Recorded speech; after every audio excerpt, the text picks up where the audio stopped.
Point of the hearing this morning is to examine Kevin McCarthy's so-called Limit, Save, Grow Act, more accurately known on our side as the Default on America Act, an act cobbled together by House extremists in back rooms in the dark of night. Since the House didn't hold a single hearing on this extreme and dangerous measure, the Senate will. MAGA Republicans' dangerous bill proposes a terrible choice: default on our financial obligations, causing widespread pain and wrecking our economy, or gut basic federal programs essential to our economic strength, causing widespread pain and wrecking our economy. It is a false and unnecessary choice. MAGA Republicans have claimed they are averting a catastrophe by setting up this rotten choice. Do not believe it. They are causing one. Many of them want one. Our Republican House friends care about the debt sporadically. With Republican presidents, they pass huge tax cuts for the wealthy and large corporations, adding trillions to the debt. More than $7 trillion of debt was added under President Trump, and almost $3 trillion was added under President George W. Bush, the last two Republican presidents. But when there's a Democrat in the Oval Office, they seek to interfere with the ability of government to function, whether it's shutdowns or near defaults or blocking economic recovery legislation. They seek to cause chaos. Not coincidentally, this serves the eccentric and secretive billionaires and polluting industries who are the Republican Party's funders, whose stated goal is to destroy the so-called administrative state, the agencies that protect regular people against powerful polluters and special interests. The party's funders, chief among them the fossil fuel industry, demand reward.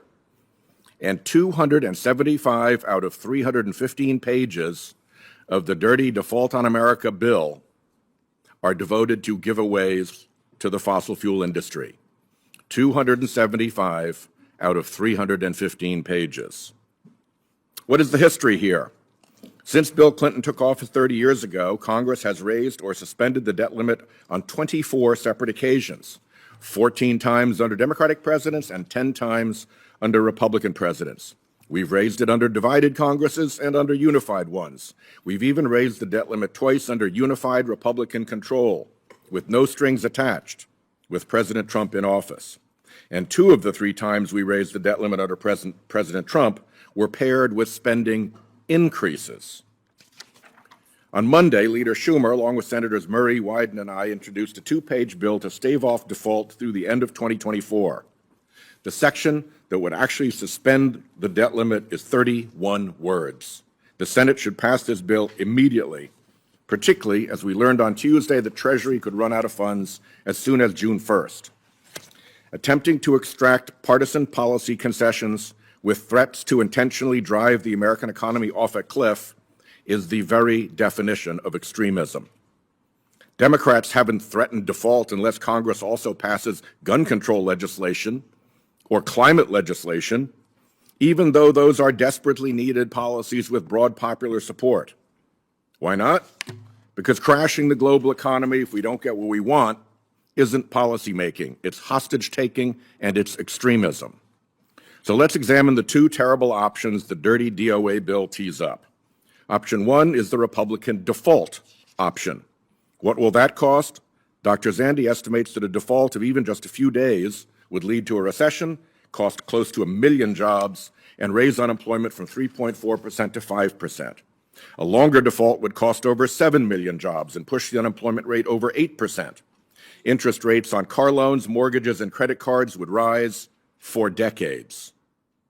Their other option is their Default on America Act, with its massive backroom, devastating cuts to things like border security, law enforcement, education, affordable energy, opioid treatment, Meals on Wheels, elderly housing, and administering Social Security benefits.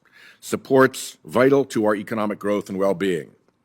Dr. Zandi analyzed the effects of this option and estimates the DOA Act would cost 790,000 jobs and shrink the economy by $141 billion next year.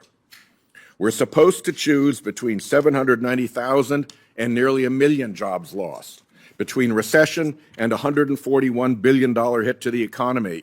Pick your poison.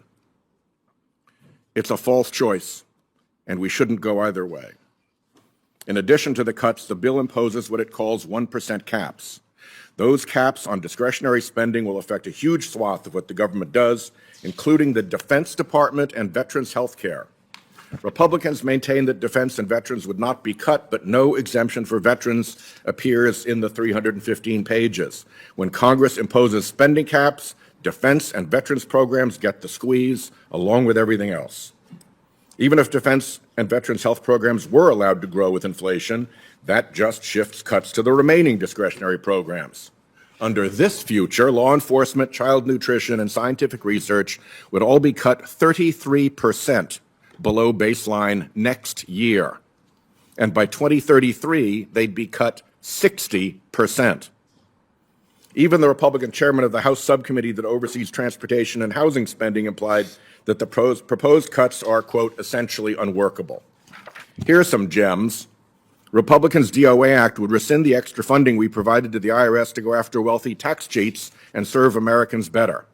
This would add $120 billion to the deficit and help super wealthy individuals and corporations who evade their tax responsibilities. After all our work on health care, the DOA Act would put 21 million people at risk of losing their health insurance. The DOA Act is a field day for polluters, repealing clean energy tax credits that are already generating over 142,000 jobs from more than 190 projects, including projects Republicans have touted back home, before coming to Washington to pull down those very credits. Freeze frame that and read it at your leisure. Those are comments by Republican House members lauding projects funded by those tax credits they're trying to undo. It would even let fossil fuel interests leak polluting methane emissions with no fee for that pollution. By contrast, President Biden's budget proposed $3 trillion of deficit reduction by raising taxes on the wealthy and large corporations. It was win-win. People and corporations dodging tax responsibilities would pay a fairer share, and the economy would grow. This DOA proposes raising costs on working families. It's a lose-lose, pick your poison, default, or disaster.